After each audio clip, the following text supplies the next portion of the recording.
une femme prend une grossesse, c'est 9 mois de grossesse.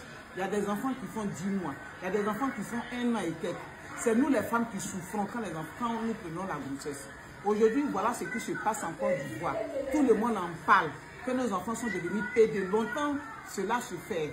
Mais aujourd'hui, là, c'est devenu quelque chose.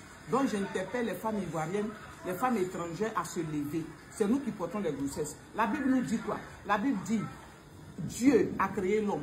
Et auprès de l'homme, il a endormi l'homme et il a mis la femme auprès de l'homme.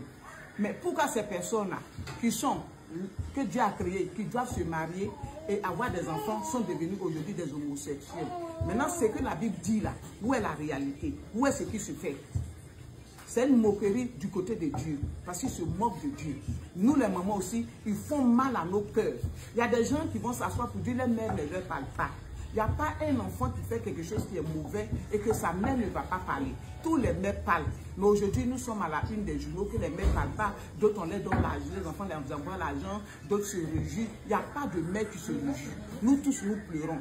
Donc, j'interpelle aux femmes, comme étrangères, comme ivoiriennes, de se lever dans la prière. Levons-nous dans la prière pour nos enfants. Si c'est dans le jeûne, si c'est quoi, levons-nous dans la prière. Prions à Dieu.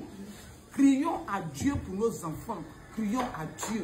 C'est Dieu seul qui pourra les délivrer. Ce n'est pas les conseils, ce n'est pas les injures, ce n'est pas en les frappant.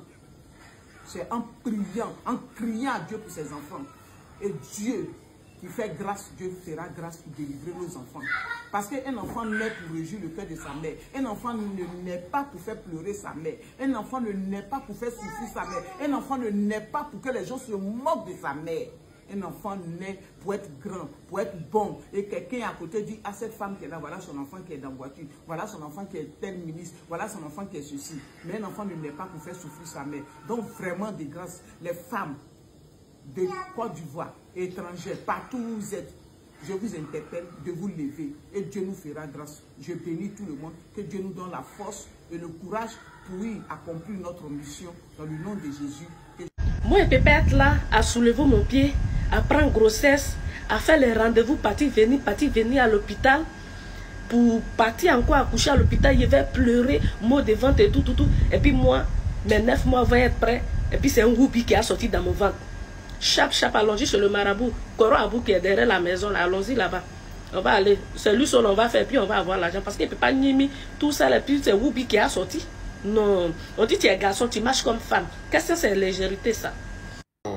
Ensemble, nous avons écouté le cri de cette maman ivoirienne et je pense que aucune maman n'aimerait porter son enfant 9 mois dans le ventre comme on le dit parfois et que l'enfant, au lieu de venir te rendre grand-mère ou grand-père, l'enfant vient plutôt prendre ce chemin dont on voit aujourd'hui qui est en train de prendre de l'ampleur chez nous en Afrique, pas seulement en Côte d'Ivoire parce qu'il ne faut pas dire comme si l'affaire est seulement en Côte d'Ivoire, non, c'est partout en Afrique. Puisque c'est quitté de l'Occident pour arriver chez nous en Afrique. Et vraiment, si les mamans de la Côte d'Ivoire en ce moment, puisque le phénomène est beaucoup plus en train de prendre de l'ampleur en Côte d'Ivoire, peuvent marcher.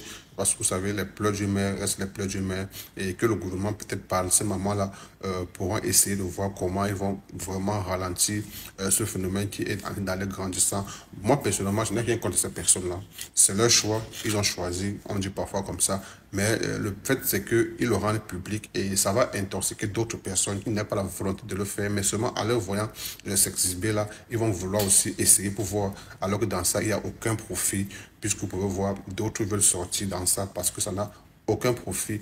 Puisque Dieu n'était pas fou de créer l'homme et la femme. Et parce que c'était pour venir, je vais dire, agrandir le monde, mais si déjà on commence déjà à se le faire entre nous, est-ce que le monde va s'accroître encore? Est-ce que le monde va devenir le monde que nous pensons dans 100 ans encore? Je ne pense pas. Donc je suis d'avis avec ces mamans-là. Levez-vous en une seule voix, peut-être votre voix pourrait être entendue par le gouvernement et qu'ils sauront comment faire pour essayer de recadrer cela et que cela ne soit plus comme c'est en ce moment. Parce que si on en parle, c'est parce que déjà ça prend de l'ampleur et quand ça prend de l'ampleur, ça, voilà. Et c'est quelque chose qui dérange, surtout chez nous en Afrique, parce que ça ne fait pas partie de nos valeurs ni de nos cultures.